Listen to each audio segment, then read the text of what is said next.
एक संत के पास बहरा आदमी सत्संग सुनने आता था। उसके कान तो थे नहीं, पर वो नाड़ियों से जुड़े भी नहीं थे। एकदम बहरा था, एक शब्द भी नहीं सुन सकता था।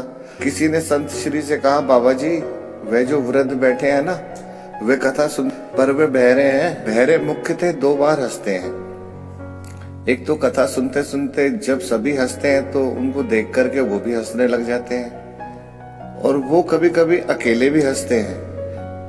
तो बाबा बोले, जब बहरा है तो कथा सुनने क्यों आता है? और रोज एकदम समय पर पहुंच जाता है। चालू कथा से उठकर चला जाए ऐसा भी नहीं है, घंटों बैठा भी रहता है। अब बाबा जी सोचने लगे कि बहरा होगा तो कथा सुनता नहीं होगा, और कथा नहीं सुनता होगा तो रस नहीं आता होगा, और जब रस नहीं आता होगा तो यहाँ बैठना भी नहीं चाहिए, उठकर चले जाना चाहिए, ये जाता भी नहीं है। बाबा जी ने उस वृद्ध को बुलाया और उसके कान में ऊंची आवाज में कहा, कथा सुनाई पड़ती है।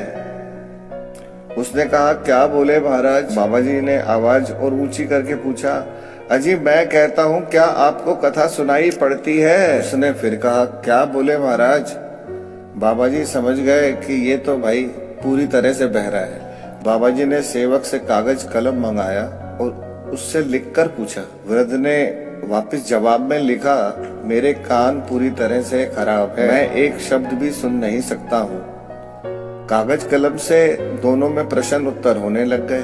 फिर तुम सत्संग में क्यों आते हो? तो बड़े बुजुर्ग ने बोला, बाबा जी सुन तो नहीं सकता हूँ, लेकिन ये तो समझता हूँ कि ईश्वर प्राप्त पुरुष महापुरुष जब बोलते हैं तो परमात्मा में डुबकी मारते हैं। संसारिक आदमी बोलता है तो वाणी में मन व बुद्धि को छू कर आती है, लेकिन ब्रह्मज्ञानी संत जब बोलते हैं तो उनकी वाणी आत्मा को छू कर आती है। मैं आपकी अमृत वाणी तो नहीं सुन पाता हूँ, पर उसके आंदोलन मेरे को स्पर्श करते हैं। दूसरी बात, आपकी अमृत वाणी सुनने के लिए जो पुण्यात्मा लोग आते हैं के बीच बैठने का मुझे पुण्य भी प्राप्त होता है।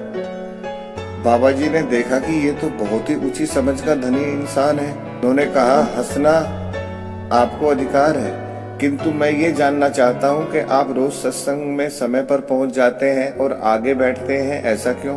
मैं परिवार में सबसे बड़ा हूँ, बड़े जैसा करते हैं वैसा ही छोटे भी करते हैं। मैं सत्संग में आने लगा तो बड़ा लड़का भी इधर आने लगा।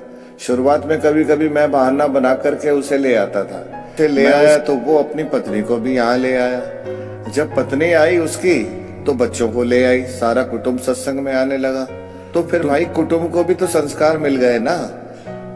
ब्रह्म चर्चा आत्म ज्ञान का सत्संग ऐसा है कि ये समझ में ना आए तो क्या, सुनाई नहीं देता हो तो भी इसमें शामिल होने मात्र से पुण्य प्राप्त होता है। जो व्यक्ति के जन्मों जन्मों के पाप